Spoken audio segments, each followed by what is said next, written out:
Bismillahir Rahmanir Rahim. Alhamdulillah Rabbil Alameen. As-salatu was-salamu ala Rasulihil Kareem wa ala alihi wa sahbihi wa man istanna bi sunnatihi ila yawmiddin. Assalamu alaikum wa rahmatullahi wa barakatuh, brothers. Last week we did the ayah from ayah number 55 to 70. So inshallah ta'ala we'll continue after that today on Surah Nisa from ayah 71 to 84. All this ayah actually related to one main central idea of the hypocrites. Because as I mentioned even in the last evening, because we discussed two ayah from the Surah Nisa, the Surah Nisa was mentioned just after the two major battles, Badr and Uhud. And we know that, before Battle of Badr, when the Muslim just came to, Medina, Islam was spreading, almost 40 families of Medina became Muslim, and they're just trying to establish themselves. At that time, there is still people who are like following the paganism, who are just like mushrikun, or they don't have any religion basically at that time. So there is still a group of people, so they are confused. Do they accept this new religion or not, or do they still follow the way of the other people?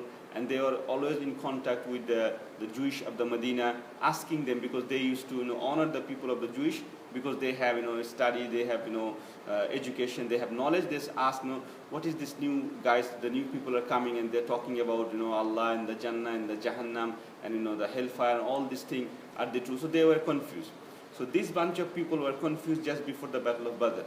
After the Battle of Badr happened, and Allah given the Muslim a great victory, these people decided that now we have no other choice to go under this group of people, to accept the leadership of Prophet Muhammad sallallahu alaihi wasallam. But inside their mind, they're still not convinced. And these are the people who in turns, in months and in years, they became the munafiqun. And this topic of today, the ayahs, the 15 ayahs about today, is about the munafiqun, because after the Battle of Uhud, as you all know the story of the munafiqun, what they did in the Battle of the Uhud. They have a big bunch of soldiers following the leader of the hypocrite, Abdullah ibn Ubay ibn Salul, and they went up to the field of Uhud, near the Uhud mountain, and then they turn around. They said, no, this is not a fight. These are the people of the Makkah, these are their relatives, and they are coming, and maybe they are just planning to kill us, taking over the whole city of Medina, so let's go back.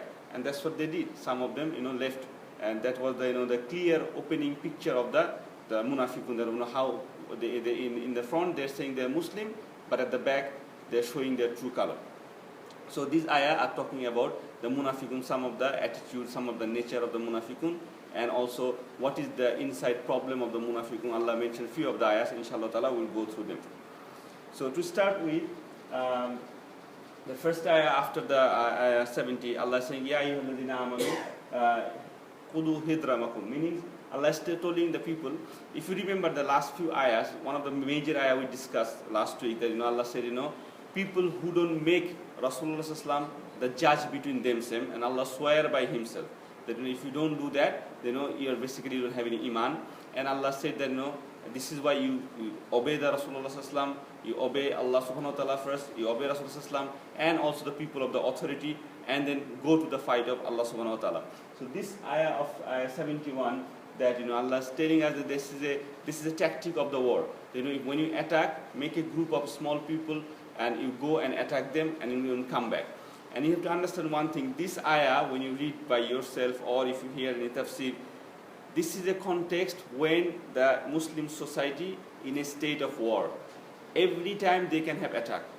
This is if you want to give an example of that, people who lived in Saudi Arabia or some places during the Gulf or Iraq or something, at the moment, they always have a fear that when there's a bomb will coming to us.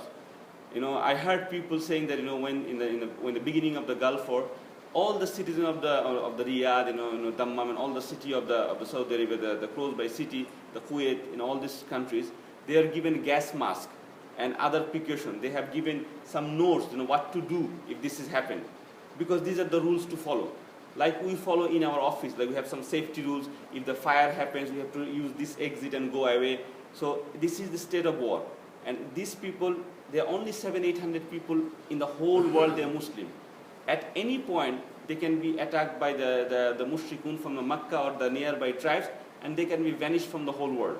700 people to be vanished is not a big deal for that time, because the other people are very big in number. As you all know, all the Muslim battle, it is about 3 times the enemy comes to attack them. So in this state of war, that's why Allah is sending this ayah.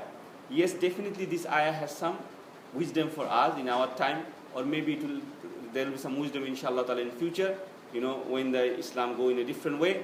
But these are the ayah in context of the war. You have to remember that. There's a lot of ayah you will find in this surah and also the surah next to that. Allah will telling Rasulullah go and kill them, or grab them. All this kind of ayah will come here and we will talk about this. But you remember these are the state of the war, of the situation of the society at that time. So Allah giving a tactic here, and then Allah saying there is a certainly among you who would linger behind you. So meaning the army is ready to go for the war, and some group of munafiqun will come. Oh, you know what? I forgot something back home. Can you wait for me? So they're just giving excuse and making it longer. They know it's important to go to jihad, and they know the army won't wait for them. They will go, but they just want to give excuse so that they can stay back. And then Allah saying, but if a bounty comes from, so if they have win the war, something they come, and then they will say, as there had never been a tight affection between you and him. Oh, I wish I had been with them. So if they have lost, they say, look, I told you, as Allah saved me, I didn't go with these people to fight in the path of Allah subhanahu wa ta'ala, because they lost. They lost so many lives. So it's better for us than Allah saved us. And if they win, then they say, I wish I could go with them. So their mind status actually not confirmed. They don't know what they are saying basically. They have no no strength of iman at all in them. And then Allah saying, let those who sell the life of this world for the hereafter fight in the cause of Allah. So Allah is giving the encouragement for the believer.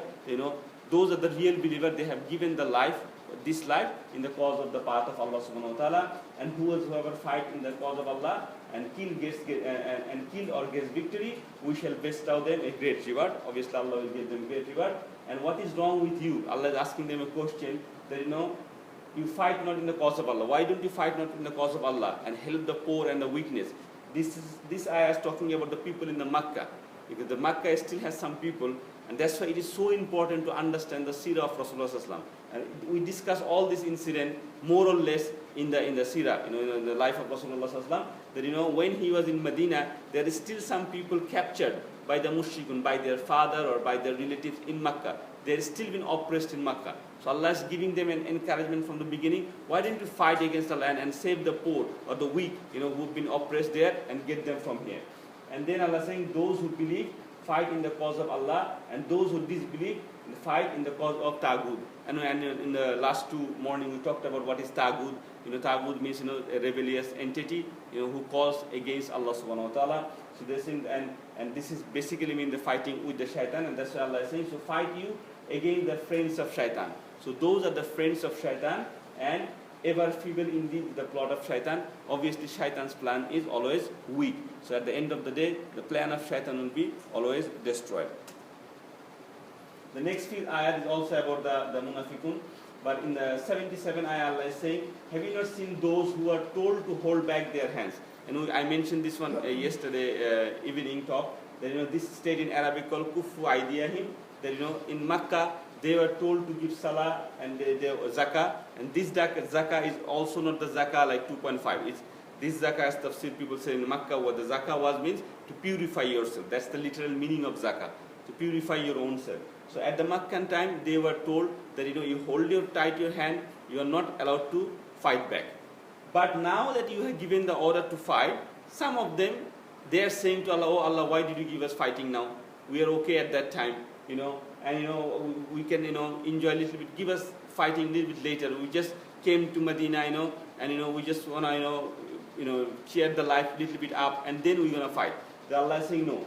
Say short is the enjoyment of this world. Allah is saying this world enjoyment is very short, and the hereafter is far better for you. So fear Allah subhanahu wa ta'ala and shall not be dealt with unjustly. So Allah is saying people who's going to fight in the path of Allah subhanahu wa ta'ala, Allah will obviously treat them with proper justice and give them a lot of rewards. Whosoever you may be, death will overtake. So Allah is saying here in the 78th ayah that wherever you are staying, if your death is written it will come to you. Even if you live in the buruj. Buruj means here the tall buildings. So even if you sit down and sit tight, sleep in a nice apartment in the top of a tower, if the death is ordained to you, it will come to you. So don't save yourself by giving excuse that I'm going to die if I go to the war with the Muslims. And then Allah saying whatever good reaches to you is from Allah subhanahu wa ta'ala. So what they are saying, the munafiqun is to say that whatever good happens, they used to say this is from Allah. Look, the problem of the munafiqun is not with the belief of Allah.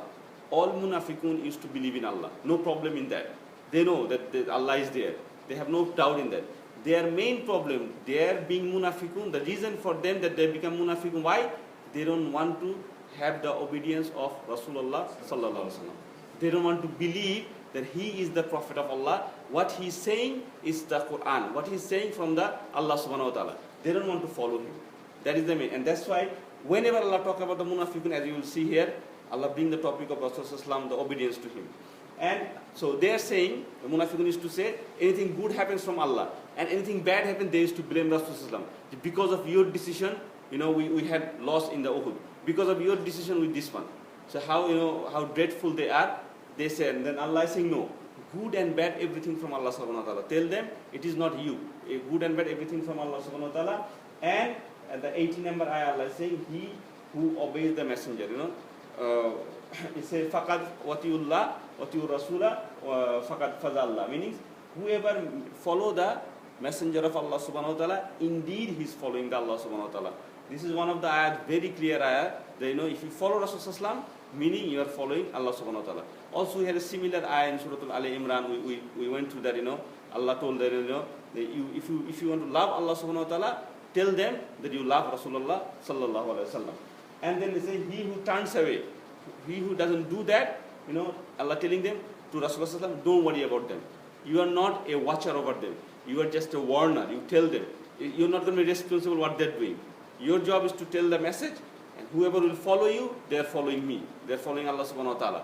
And whoever turns away, let them go. I will deal with them later on. So that's what Allah is saying here in the ayah number 18. And the last slide for today. They say, the munafiqun say, we are obedient. Definitely we are obedient. When they ask about Allah, they say, yes, we are. But when they leave you, Ya Rasulullah sallam, then they will spend all night planning and plotting about what you say. And this is a simple example, like we have a meeting in the masjid. Suppose the masjid board is here, we had a meeting. After the meeting happens, it's a meeting of 10 people, suppose, okay? After the meeting, 3 of us gather together and say, in the meeting, what the secretary said, actually not good. I think we should not follow that. They didn't say anything in the meeting. When they go out, they had another meeting, and it's called in Arabic Nazwa. And this topic of Nazwa is discussed in another surah, in Surah Al-Mumtahina, or Mujadila. Allah talked about a lot about that one. They don't know how harmful it is, and they used to do that one. So in front of Rasulullah, they're all good. They're acting, they're obedient. Once they come out, they have their own plan. How to damage that plan. How to cause problem in that plan. And then, so turn aside from them. So Allah is saying to Rasulullah, so turn aside, fahzarhum. Don't worry about them. Turn aside from them and put your trust in Allah subhanahu wa ta'ala. So Allah is telling them not to fight with the munafiqun. Allah didn't say go kill the munafiqun. Allah said leave them. Trust in Allah subhanahu wa ta'ala. I will deal with them. And that's why there is no fight in the history of Muslim that they are fighting with the munafiqun. Because nobody knows who's munafiqun.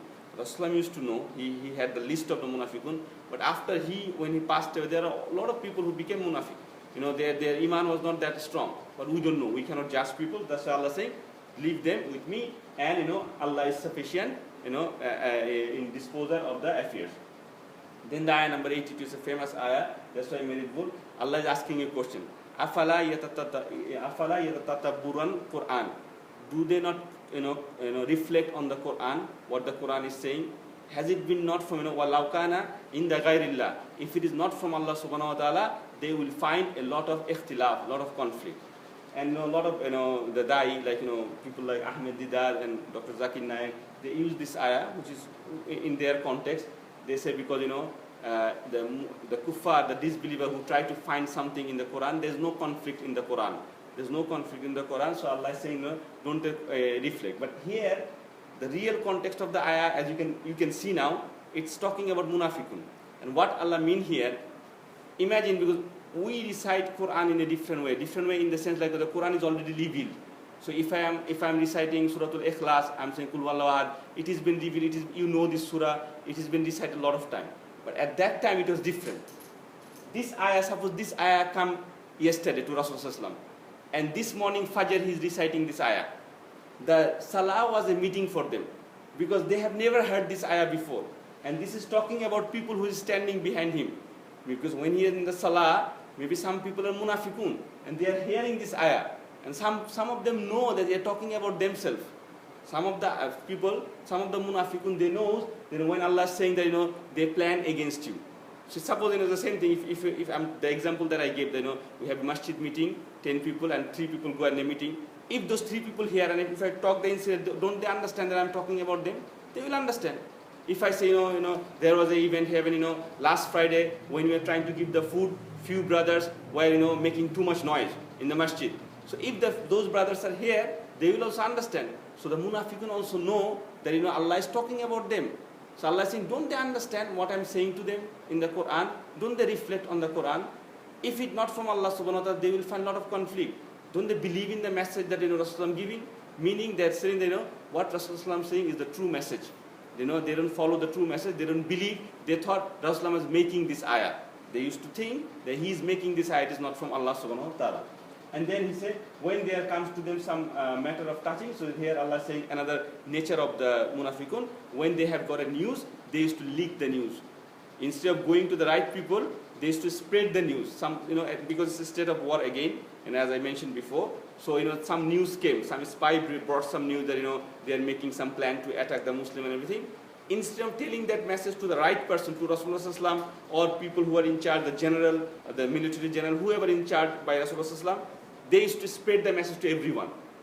Why they do that? To spread the fear among everyone, so that everybody get panic and everything. So that's what they used to do at that time. And Allah is saying at the end, so then fight. Allah is telling at the end, then fight, Ya Rasulullah, as you asked us to fight. So Allah is saying, don't worry about them. Your mission is to fight for the path of Allah subhanahu wa ta'ala. Forget about them. You do your mission. And as I say, it may be that Allah will restrain the evil, might be disbeliever. So Allah is giving a hope to Rasulullah that you stick to your mission, and Allah will make the strength of the disbeliever less and less and less. So they will be, destroyed. And that's what happened, because after Badr, after Uhud, then the next battle was Khandaq.